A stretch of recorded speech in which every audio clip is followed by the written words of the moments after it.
Hello, graphic novel literature students. Welcome to the video for week 4, day 1. This video is for those students who were absent from our live Zoom class. In order to participate in our activity today, you'll need to open the graphic novel terms notes and the PDF of Scott McCloud's Understanding Comics, The Invisible Art.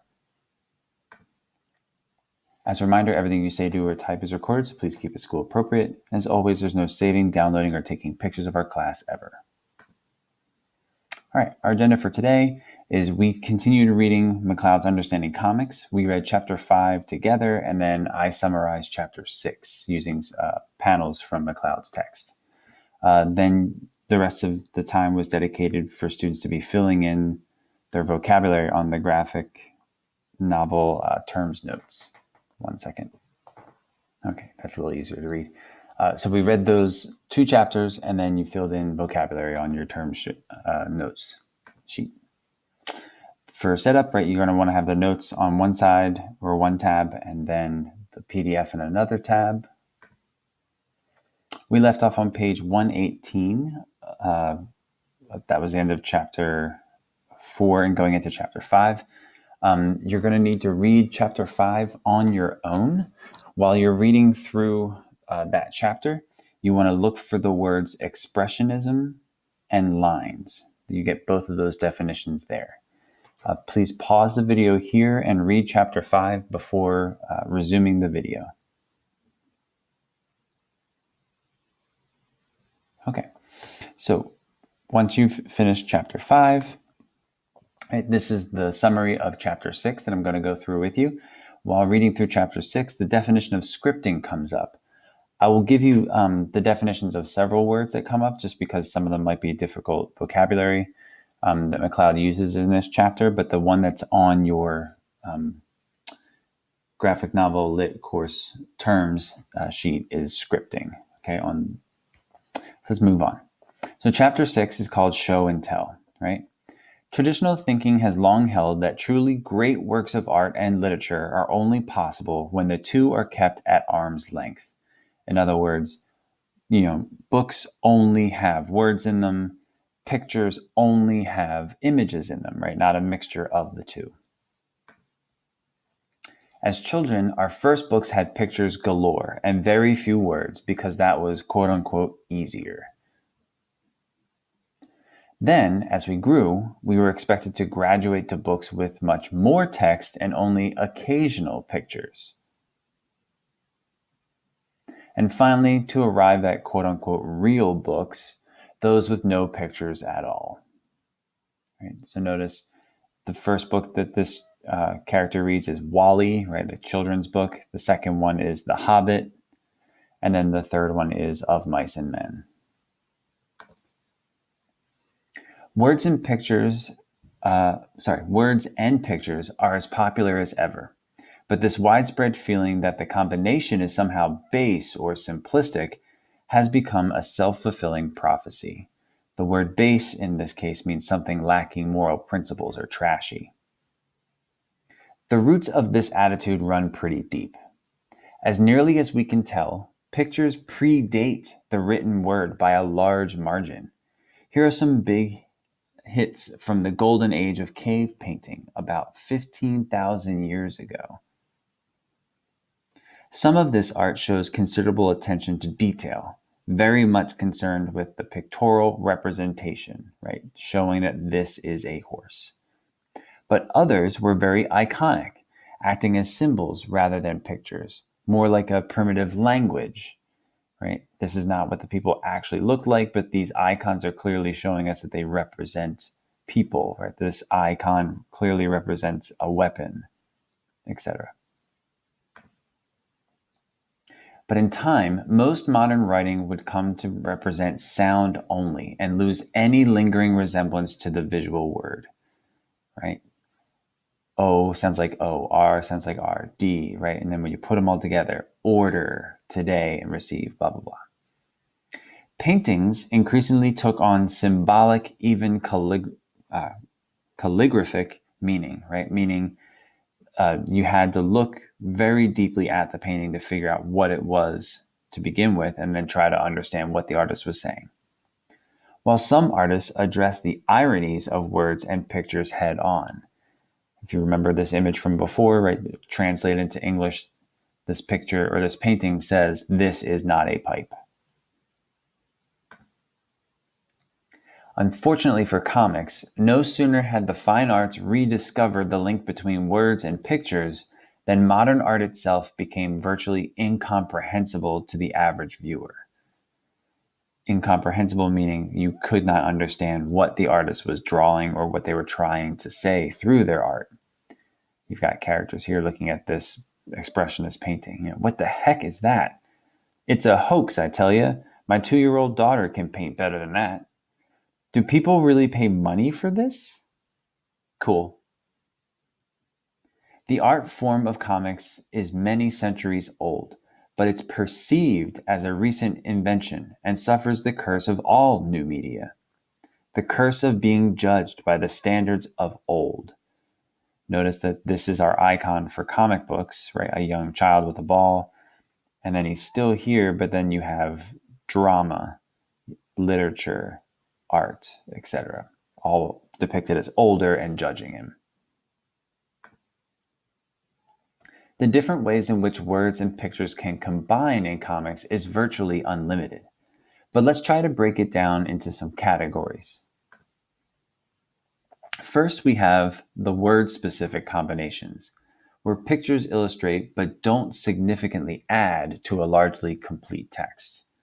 For example, we stumbled back to the apartment shortly before dawn, vomiting every 20 yards. Or, Judy gave me her keys and smiled. Next, the United States Constitution was adopted by the Second Continental Congress in 1787 and put into effect in 1789. Right? These pictures largely just show exactly what it is that the narrative bubbles are telling us. Okay, word specific. Then there are picture-specific combinations, where words do little more than add a soundtrack to a visually told sequence. You've got the guy throwing the bowling ball colliding with the pin, somebody yelling, "He did it," right? And then you've got the man and the woman here. He holds her face, they go in close for a kiss, and then they're kissing, and you've got sound effects. And of course, duo-specific panels, in which both words and pictures send essentially the same message. For example, grim-faced George lifted his lollipop. Or, but the captain's mighty blow misses its intended target. Right? Blast! He dodged my punch and I struck this brick wall. Ha! I dodged you. Or this woman thinking, I feel so sad. And then the narrative bubble saying, thought Amy. Another type is the additive combination, where words amplify or elaborate on an image, or vice versa. My head feels like a smashed pumpkin. How'd y'all like my new threads, babe? Is this the same Jupiter of my youth? Okay, adding to the pictures in this sense, right? To elaborate on the thing that the picture is trying to depict. In parallel combinations, words and pictures seem to follow very different courses without intersecting. Or another way of saying it is the picture is showing one thing, but the words don't seem to link up with the picture. So for example, talk to Bill yet? Sally did. Why? The test results came back all negative. Really? That's great. Well, and yet we're looking at a picture of what looks like a monk, maybe, right? Walking in an old, maybe an abbot or some other kind of strange place. You've got a child holding a soccer ball, but the narrative says pepper, cereal. The same child, there's a tree in the ball, milk, butter, light bulbs. Right? All the narrative stuff has nothing to do with the picture. Still another option is the montage, where words are treated as integral parts of the picture. Cash flow, bottom line, annual reports. Right? From the depiction of this, we can tell that that is what has this person worried. Right? Happy, where the picture, right, this guy's face actually takes on the form of the letter A. And then you've got the definition. It looks like the definition for a human being, right? Homo erectus within the picture of Homo erectus. Perhaps the most common type of word/picture combination is the interdependent, where words and pictures go hand in hand to convey an idea that neither could convey alone. Meanwhile, did anyone see you? This is all I need to stop him? I ask you, does this guy look like a CEO to you? And just guess who drove up in Bob's truck an hour later. Hey, Marge. Oh my God. She thinks to herself, he's lying. But she says, uh-huh. After college, I pursued a career in high finance. Hurry up, will you?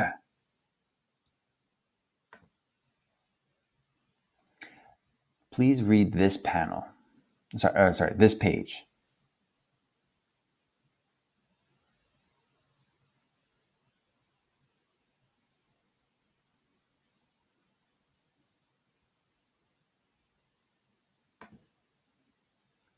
Now, when a scene shows you all you quote unquote need to know, like this one, the latitude for scripting grows enormously. Scripting is defined as the narrative boxes within a panel that describes what is happening in a story. It could become an internal monologue like this one, right? I may be alone like this for a very long time, she's thinking to herself. Perhaps something wildly incongruous, right? Mission control, do you read me? Incongruous means not in harmony or keeping with other aspects of something, right? Mission control is something we think about when we talk about space, but there's nothing in this picture that shows space happening at all. That's why it's called incongruous. Maybe it's all just a big advertisement. You'll love the taste. Or a chance to ruminate on broader topics. This is the way the world ends. This is the way the world ends. To ruminate means to think deeply about something. On the other hand, if the words lock in the quote unquote meaning of a sequence, then the pictures can really take off. Let's take a look at the same scene, but this time all in words. I crossed the street to the convenience store. The rain soaked into my boots. I found the last pint of chocolate chip in the freezer. The clerk tried to pick me up. I said, no thanks. He gave me this creepy look.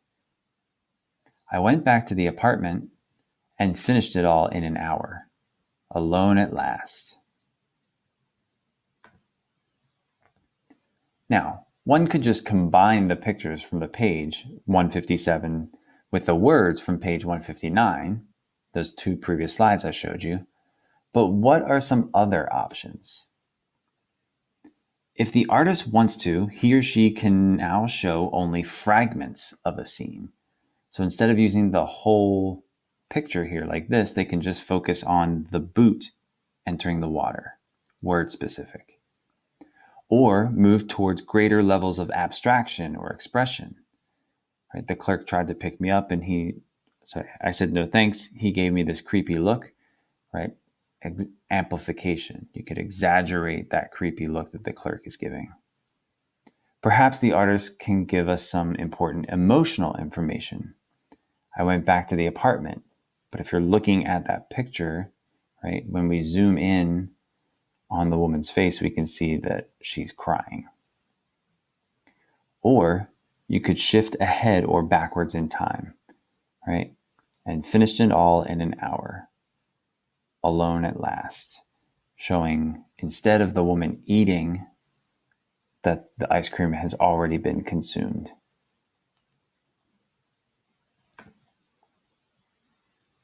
However much we may chart these things, they're all ultimately best left to the creator's instincts. The mixing of words and pictures is more alchemy than science. Alchemy is a seemingly magical process of transforming one thing into something else. This is an exciting time to be making comics, and in many ways, I feel very lucky to have been born when I was. Still, I do feel a certain vague longing for that time over 50 centuries ago, when to tell was to show, and to show was to tell. And that's the end of chapter 6. Okay, a quick reading recap, right? You should have the definitions on your sheets now for expressionism on page 122, lines on pages 124 to 125, and then again on page 128, and scripting. It came from page 158, but you could also just go back into this video and get the definition from there. Your action items are just to make sure that you have those 3 words filled in on your vocab sheet. You don't have to turn that in yet, right? That'll be after day 2 of this week. As a reminder, right, there's academic check-in this Wednesday from 12:55 to 1:15, or you can attend student support from 2:45 to 3:15 any other day after school if you have any questions. Thank you for watching, and I look forward to seeing you in class soon.